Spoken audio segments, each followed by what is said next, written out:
Breaking now on Eyewitness News, another chemical leak at Silfab Solar, just 48 hours after the last one. And I'm Eli Brand, live from Silfab, bringing you the latest response from the plant and county leaders, plus the questions we're asking right now.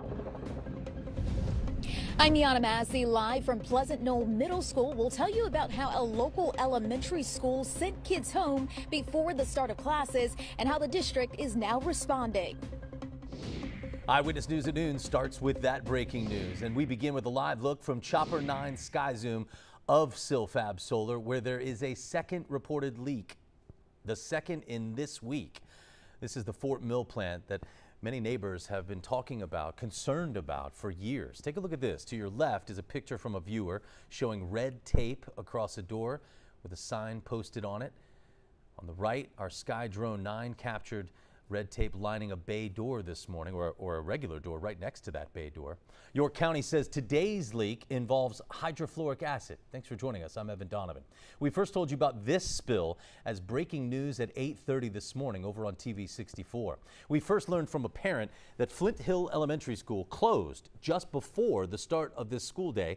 Take a look at this map. The district bused those students to Pleasant Knoll Middle School, where parents have been picking them up all morning. In the past half hour, the Fort Mill School District said it will hold a news conference at 3 this afternoon to answer questions about the decision to close Flint Hill for the day. This all comes as South Carolina lawmakers hear from the public today while they consider a bill that could put Silfab's future in question.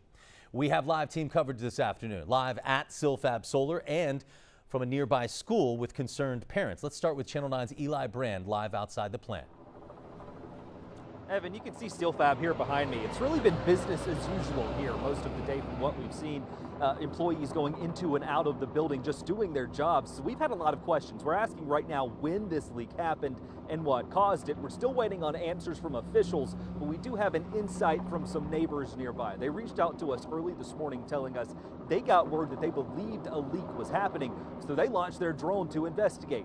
We just showed you some of the pictures of what they found. When they did that, they said they found this at the plant, a door with red tape over it next to a bay door that was open with a large fan. They got closer to that door and got a picture of what it said. Take a look at this. On line 5, you can read that it says, quote, reason for barricade, leak at HF tank.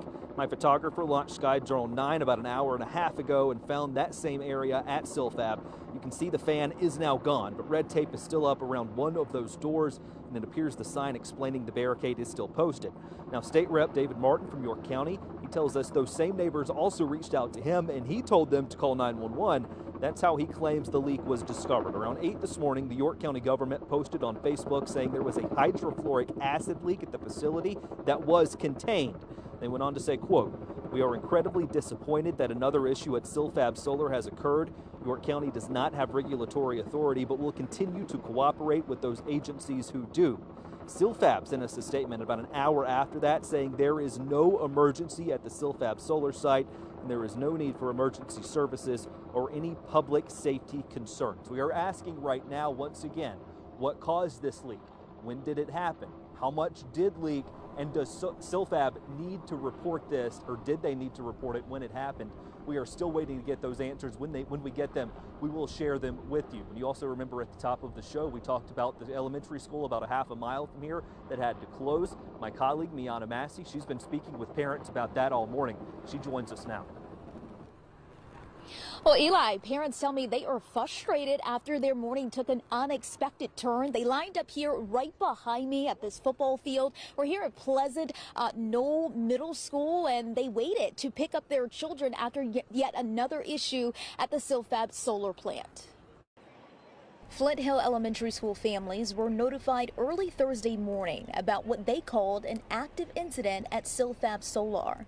In a message to parents, Fort Mill School District said York County officials indicated there was no danger to the surrounding community or to Flint Hill Elementary. However, out of an abundance of caution, the school would close for the day. The district said York County Emergency Management alerted them to what the county says was a hydrofluoric acid leak.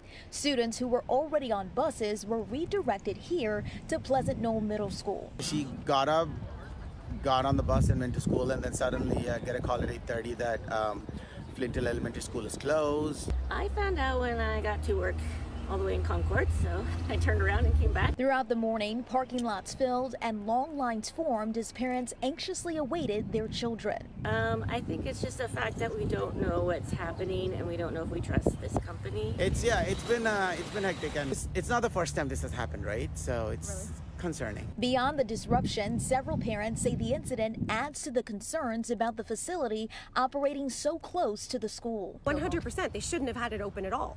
They shouldn't actually have started a school year next to a solar manufacturing plant. On Tuesday, about 300 gallons of water mixed with potassium hydroxide leaked at the plant. School was not canceled that day. There's so many things that they could have done to prevent exactly what is happening today, and they should have had a better plan in place.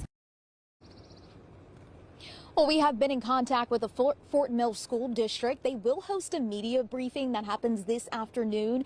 And among the many questions we're asking, we will ask them about why they decided to close today and did not decide to close on Tuesday. For now, Miana Massey, live in Fort Mill, Channel 9 Eyewitness News. Miana and Eli, thank you both for covering both angles of this very important story. We're going to take a moment now to explain more about the chemical at the center of today's concerns. Hydrofluoric acid is common in manufacturing. In solar cell manufacturing, Silfab's business, it's used to create the textures that allow cells to take in sunlight. The CDC describes it as a weak acid, but still can be dangerous. That's because it can penetrate the skin tissue at high concentrations.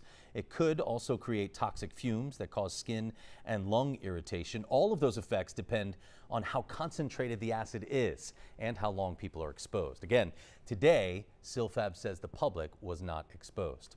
Tomorrow, York County Council has called a special meeting to talk about Silfab. The council will go into executive session to discuss this week's incidents. Our team coverage continues this evening on Eyewitness News at 5. We will be live in Columbia, where lawmakers are battling Silfab, in Fort Mill, where we'll be pressing the school district for answers on the decision to close that elementary school today. And we'll be pushing Silfab to tell us what happened.